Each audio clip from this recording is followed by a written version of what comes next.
Sen mertebe sevgimizin sebebi, gözlerimde parlayan benimsen. Bütün mektebim, gözəlliğimi həmişə görüb ki, belə olasan.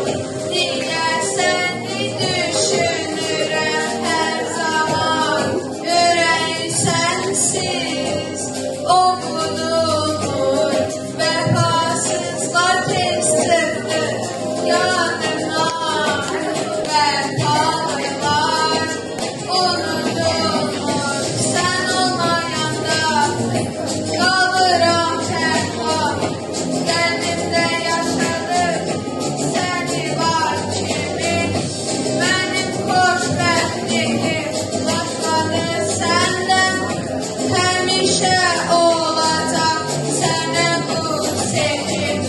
Sən olmayanda qalıram tənha, qəlbimdə yaşadım səni can kimi.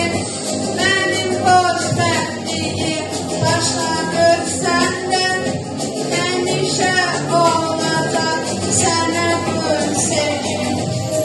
Sən bizim yaddaşımızda əbədi, sevgi dolu olmaz bir mənimsən. Bəzən əsəbi, bəzən sərtsən, amma yenə bizim hər